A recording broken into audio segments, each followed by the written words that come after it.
Thanks, Deputy Speaker, and I just encourage the former Speaker,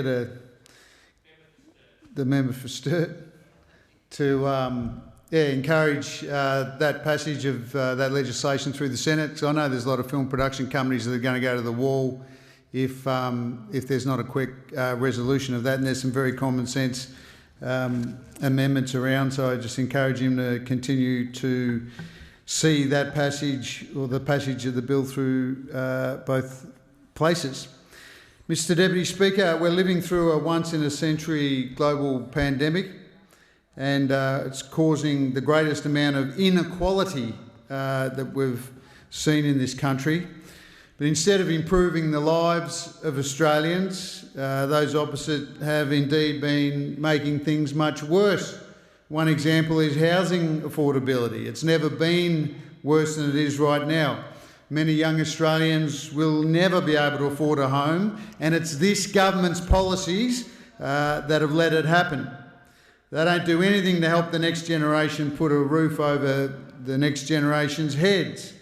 Under this tired old government, we've seen wages go backwards, not even stay the same, not even keep up, but go backwards, actually reverse. They've gone backwards, wages about $700 a year, while fuel prices have gone up $900 a year. So the interests of hard-working everyday Aussies who are feeling this hard in their back pockets has never been of less interest to those opposite. They stuffed up the vaccine rollout unimaginably all year, leading to months-long lockdowns for most of the country, causing unimaginable suffering to people and their businesses. But you won't ever hear them take any responsibility for that. They'll just talk about the mental health challenges that are there, but never connected to. The businesses that have gone to the wall because of lockdowns.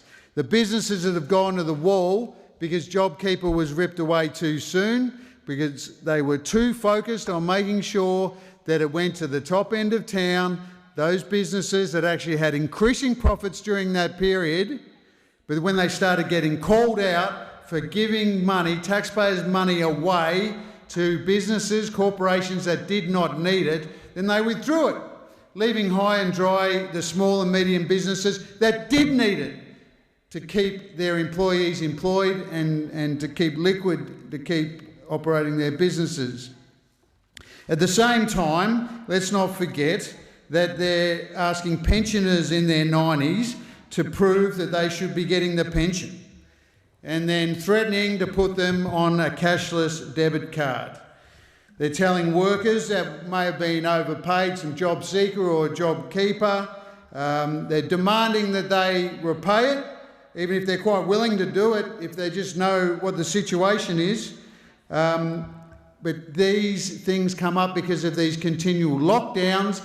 And whose responsibility were the lockdowns? It was those opposite the federal government who failed to bring in dedicated, proper quarantine. A lot of people forget about that. But they also failed in the vaccine rollout. They failed with the communications plan about the importance of getting vaccinated. And now we've seen a disgusting situation where misinformation not only thrives from those opposite, but the Prime Minister himself. And that's had real consequences in the Northern Territory and in my electorate and the people that I support. Life-threatening, dangerous misinformation flourishing, including in our remote communities of the Northern Territory. Now, they're doing nothing to stamp out the malicious spreaders of misinformation who are preying on these communities, and it is an absolute disgrace. Now, we know that those opposite have got no problem at all being prolific with taxpayers' money. You know, it's a slur they like to throw at Labor, but we've had sports rorts, we've had car park rorts, endless pork barrelling of marginal seats and their own seats, of course. We've had the $1 million blind trust. The public, the Australian public's faith in our democracy is an all-time low, because that's how this Prime Minister wants it. The rorting's been outrageous, and they don't want a National Integrity Commission which says everything you need to know about this mob.